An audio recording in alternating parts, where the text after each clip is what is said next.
Hi all of you welcome back to Rama Reddy maths academy. ఈ వీడియోలోనైతే మనం rank correlation coefficient ఏంటంటే ఆ ర్యాంక్ కోరిలేషన్ని ఏ విధంగా క్యాలిక్యులేట్ చేస్తాము, అసలు మెయిన్ మెథడ్స్ ఏమున్నాయి, వాట్ ఈస్ ద ప్రిన్సిపల్ అనేసి చెప్పిన తర్వాత మీకు బేసిక్స్ ఇంట్రడ్యూస్ చేసిన తర్వాత ప్రాబ్లం అనేది సాల్వ్ చేస్తాను. చాలా చాలా క్లియర్గా చెప్తాను. అసలు ఏమి రాని వాళ్ళు కూడా ఒకసారి చూస్తే అర్థమయ్యే విధంగా చెప్తాను కాబట్టి వీడియోను ఎక్కడ స్కిప్ చేయకుండా చూడండి. మీకోసం ఈజీ ఎక్స్ప్లెనేషన్తో వీడియోస్ చేస్తున్నందుకు కంపల్సరీ మీరు లైక్ ఇవ్వండి, ప్రతి ఒక్కరికి షేర్ చేయండి బేటా. అప్పుడు నేను వీటి మీద మోర్ అండ్ మోర్ వీడియోస్ మీకోసం పోస్ట్ చేయడం జరుగుతుంది. ఫస్ట్ ఆఫ్ ఆల్ మనం ఆల్రెడీ ఈ చాప్టర్లో ఏం చూసాము, దీనికంటే ముందు మనం కోరిలేషన్, యాక్చువల్గా కోరిలేషన్లో మనకి 3 టైప్స్ వస్తాయండి. ఒకటి వచ్చేసి బైవేరియట్ డేటా ఇచ్చినప్పుడు స్కేటర్ డయాగ్రామ్ నుంచి ఏ విధంగా ప్లాట్ చేస్తామని చూసాము. దాని తర్వాత డేటా అనేది లీనియర్ రిలేషన్షిప్లో ఉన్నప్పుడు క్యాలిక్యులేషన్స్ యూస్ చేసి కర్ల్ పియర్సన్ కోరిలేషన్ కోఎఫిషియంట్ నుంచి మనం ఏ విధంగా సాల్వ్ చేస్తాము, అజ్యూమ్డ్ మీన్ వేస్తే ఏంటి, యాక్చువల్ మీన్ వేస్తే ఏంటో చూసాము.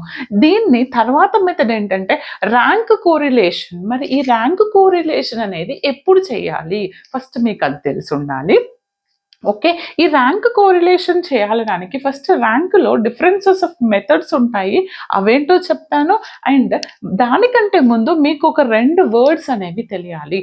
ఒకటి క్వాంటిటేటివ్ డేటా అంటే ఏంటి, మరి క్వాలిటేటివ్ డేటా అంటే ఏంటి. ఎప్పుడన్నా ఒక్కసారి అజ్యూమ్ చేసుకున్నారా, ఇప్పటి వరకు మనం చేసిన ప్రాబ్లమ్స్ అన్నీ క్వాంటిటేటివ్లో ఉన్నాయా క్వాలిటేటివ్లో ఉన్నాయా అనడానికి ఫస్ట్ మీకు క్వాంటిటేటివ్ అంటే ఏంటి, క్వాలిటేటివ్ అంటే ఏంటో తెలియాలి బేట.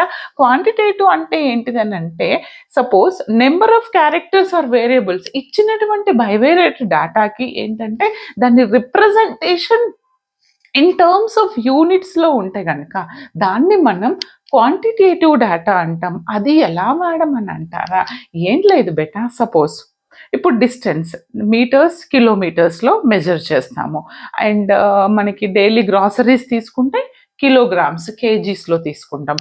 ఆర్ డీజిల్ పెట్రోల్ మిల్క్ అలాంటివి మనం లీటర్స్ మిల్లీ లీటర్స్లో తీసుకుంటాం. అంటే we have some particular measurements ఇచ్చినటువంటి క్యారెక్టర్స్కి ఆర్ వేరియబుల్స్కి ఆర్ ఐటమ్స్కి పర్టికులర్ యూనిట్స్లో రిప్రజెంట్ చేసేదాన్ని క్వాంటిటేటివ్ డేటా అంటాము. అవునా, అంటే నీ దగ్గర ఎంత అయితే పెట్రోల్ ఉంది, ఎంత డీజిల్ ఉంది, ఎంత రైస్ ఉంది అనేది దానికి ఒక పర్టికులర్ మెజర్మెంట్స్ అనేవి ఇస్తే దాన్ని క్వాంటిటేటివ్ డేటా అంటాం. If there is no measurements అంటే వితౌట్ రిప్రజెంటేషన్ ఆఫ్ యూనిట్స్ అయితే, అంటే ఏంటిది, నెంబర్ ఆఫ్ క్యారెక్టర్స్ కావచ్చు ఆర్ వేరియబుల్స్కి వితౌట్ యూనిట్స్ రిప్రజెంటేషన్ కనుక చేస్తే దాన్ని మనం క్వాలిటేటివ్ డేటా అంటాం. క్వాలిటేటివ్కి డిఫరెన్స్ ఏంటిది, ఇచ్చినటువంటి డేటాకి విత్ యూనిట్స్ తీసుకుంటే క్వాంటిటేటివ్, వితౌట్ యూనిట్స్లో కనుక ఉంటే డేటా దాన్ని మనం క్వాలిటేటివ్ డేటా అని అంటాం. దీనికి ఎగ్జాంపుల్స్ ఏంటి మేడం అంటే, సపోజ్ బ్యూటీకి మనకి ఏమైనా మెజర్మెంట్స్ ఉన్నాయా, లేవు. సపోజ్ ఆ పర్సన్, ఆ అమ్మాయి లేదా అబ్బాయి బ్యూటీ హ్యాండ్సమ్ అనడానికి మనకి పర్టికులర్ మెజర్మెంట్స్ అనేవి లేదు. లేదా స్మోకింగ్, ఇప్పుడు ఒక అతను స్మోక్ చేస్తారు, ఎంత పర్సెంట్ స్మోక్ చేస్తారు అనడానికి ఏమన్నా మెజర్మెంట్ ఉందా, లేదు. ఆర్ ఇంటెలిజెన్స్, మీ క్లాస్లో so and so person Krishnaveni intelligent అని ఎలా చెప్తాము, దానికి పర్టికులర్ మెజర్మెంట్స్ ఉన్నాయా, లేవు. అండ్ హానెస్టీ, ఇలాంటి వాటికి మనకి there is no proper units. ఇలాంటి డేటా ఇచ్చినప్పుడు will go for rank correlation. అంటే ఇప్పుడు ఇంటెలిజెన్స్ని మెజర్ చేయడానికి ఇప్పుడు క్లాస్లో 80 మెంబర్స్ ఉన్నారు, మరి 80 మెంబర్స్ హైట్స్ వెయిట్స్ తీసుకోవాలంటే విల్ గో ఫర్ క్వాంటిటేటివ్. మరి క్వాలిటేటివ్ అంటే ర్యాంక్ని ఏ విధంగా ఇస్తామని అంటే, ఇప్పుడు 80 మెంబర్స్లో first rank so and so marks score చేశారు, హైయెస్ట్ ఫస్ట్, నెక్స్ట్ అనేది సెకండ్, అది దేన్ని బేస్ చేసుకొని ఇస్తాము మనం, ర్యాంక్ కోరిలేషన్. దాన్నే మనం ఈ చాప్టర్లో అండ్ ఈ ప్రాబ్లమ్స్లో క్యాలిక్యులేట్ చేస్తామండి. అండ్ ఇంకొకటి ఏంటిది అని అంటే, క్వాలిటేటివ్ డేటా అనేది క్వాలిటేటివ్ డేటా అనేది క్యాలిక్యులేట్ చేసినప్పుడు మనకి కోరిలేషన్ కోఎఫిషియెంట్స్ నుంచి ర్యాంక్ డిఫరెన్స్ మెథడ్స్ ఉంటాయి మనకి. అంటే ర్యాంక్ ఈక్వల్గా ఉంటే ఏంటి, డిఫరెంట్గా ఉంటే ఏంటిది అనేది ఉంటుంది. అండ్ దాంతోపాటు నేను ఇందులో మనకి ప్రాపర్టీస్ ఆఫ్ అసలు ఫార్ములా ఏంటిది, ప్రాపర్టీస్ ఆఫ్ ర్యాంక్ కోరిలేషన్ ఏంటో కూడా చెప్తాను చూడండి. తర్వాత ప్రాబ్లమ్ సాల్వ్ చేద్దాం.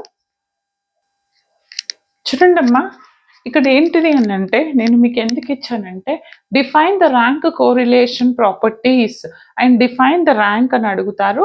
స్మాల్లో అడగచ్చు, ఒక్కొక్కసారి 5 మార్క్స్లో అడుగుతారు. అసలు ర్యాంక్ కోరిలేషన్ అంటే ఏంటిది, దాని ఫార్ములా ఏంటిది, దానిలో ఉన్నటువంటి నోటేషన్స్ ఏంటిది, what are the properties and what are the different types to find the rank అనేది మనం చెప్పాల్సి ఉంటుంది. అందుకని ఇస్తున్నానండి. ఇక్కడ ఏంటిదంటే this is denoted, this is call it as the rank correlation.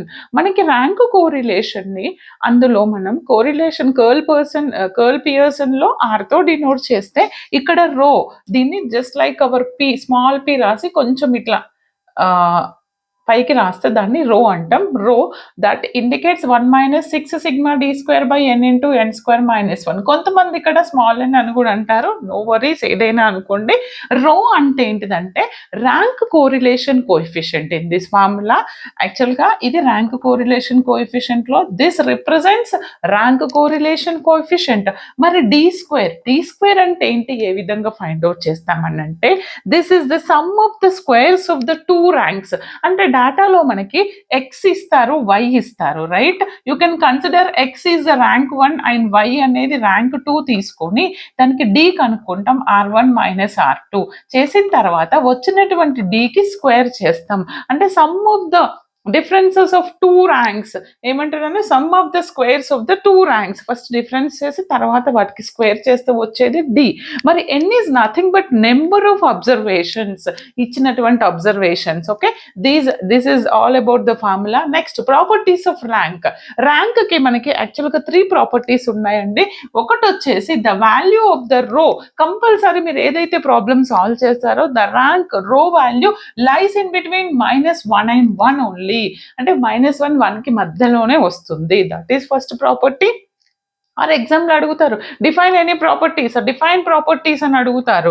Okay, తర్వాత నెంబర్ 2 ఏమంటున్నారంటే ఇఫ్ రో ఈజ్ 1, ఒకవేళ మనకి ర్యాంక్ కోరిలేషన్ అనేది 1 వస్తే కనుక there is a complete agreement in the order if the ranks and the directions of the rank is same. Order and directions of the rank అనేది రెండు సేమ్ వస్తాయి. ఓకే, ఏంటిది, order of the rank and directions of the rank is same when it is if the row is 1. Okay, and the third one, if row is -1 కనుక వస్తే అంటే then there is a complete disagreement in the order of the rank. ఇక్కడ agreement, this is the complete agreement ఉంటుంది ఏంటంటే both direction same అని. ఇక్కడ ఏంటిది, order of the rank and their opposite direction.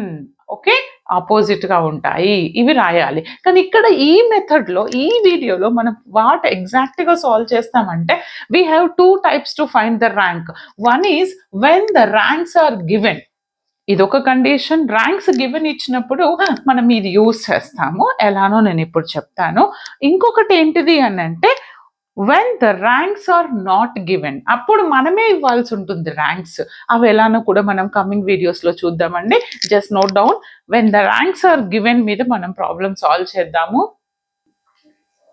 చూడండి అమ్మా, ఇక్కడ ఏమి ఇచ్చారు, నాకు ప్రాబ్లం ఏమని ఇచ్చారు అంటే following are the rank obtained by 10 students in 2 subjects. One is statistics, another one is mathematics. To what exact knowledge of the students in 2 subjects is related. అంటే వాళ్ళే ర్యాంక్స్ ఇచ్చారు మనకి. ఏంటిది, స్టాట్స్లో ఇంత వచ్చింది, మ్యాథ్స్లో ఇంత వచ్చింది. అంటే ఎంతమంది స్టూడెంట్స్కి వీటికి రెండింటికి కలిపి నాలెడ్జ్ ఉంది ఎగ్జాక్ట్ అనేది మనం ఫైండ్ అవుట్ చేయాలి. అంటే when the ranks are given condition, that's it. ఇది నాకు ఇచ్చినటువంటి ర్యాంక్, స్టాట్స్ అండ్ మ్యాథ్స్ ఇచ్చారు. మనం ఏం చేయాలి అని అంటే మన ప్రిన్సిపల్ మనకి తెలుసు. ఇక్కడ ఏంటిది, మనకి correlation coefficient, rank correlation, rho is equal to 1 - 6 sigma d square by n into n square minus 1.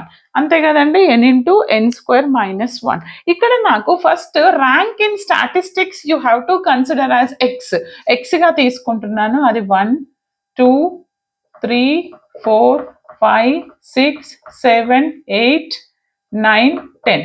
Then ranks in mathematics ఏంటంటే 2, 4, 1, 5, 3, 9, 7, 10, 6, 8.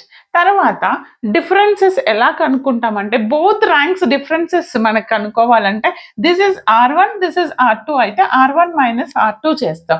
ఎక్స్ తీసుకుంటే ఎక్స్ మైనస్ వై చేస్తాము. 2 minus 1, sorry, 1 minus 2 minus 1.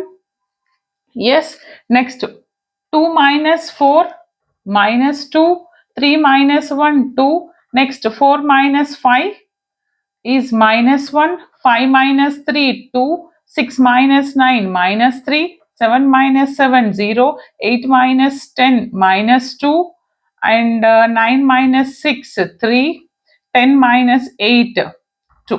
Okay, ఇప్పుడు వీటికి స్క్వేర్ చేస్తే 1 4 4 1 4 9 0 4 9 4 వచ్చింది, right.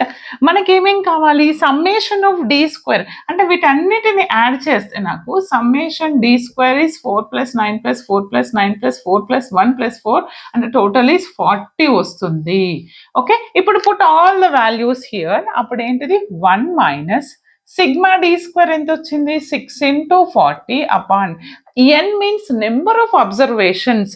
ఎన్ని ఉన్నాయి? 1 to 10 వరకు ఉన్నాయి number of observations. Okay, 1 2 3 4 5 6 7 8 9 10 observations అంటే 10 ఐటమ్స్. ఓకే, 10 మెంబర్స్కి క్యాలిక్యులేట్ చేస్తున్నాం. Next 10² - 1 after simplification this is 640, this is what 240, right. 240 upon 10 × 100 - 1. ఇంకా సింప్లిఫై చేస్తే నేను దీన్ని 1 - 240 బై దిస్ ఈస్ ఎంత వస్తుందంటే 990 వస్తుంది. దీన్ని ఇంకా సింప్లిఫై చేస్తే 1 మైనస్ దిస్ ఇస్ 240 బై 990 కదండి. దీన్ని ఎలా రాయొచ్చు? క్యాల్సి యూజ్ చేయండి. 1 మైనస్ 0.24 వస్తుంది అంటే 0.76. వాట్ ఈజ్ మై రో వాల్యూ? 0.76. ఈ విధంగా చేయాల్సి ఉంటుంది ర్యాంక్ కోరిలేషన్. దీని తర్వాత మరి ఇంటర్వెల్స్లో ఇచ్చినప్పుడు సో అండ్ సో ఇంటర్వెల్స్లో ఇచ్చినప్పుడు ఎలా చేయాలని చేద్దాం ఇందులోనే నెక్స్ట్ వీడియోలో. దాని తర్వాత ర్యాంక్స్ ఇవ్వకపోతే ఎలా చేయాలో చెప్తానండి. వీడియో ప్రతి ఒక్కరికి షేర్ చేయండి బేటా. All the very best. Thanks for watching.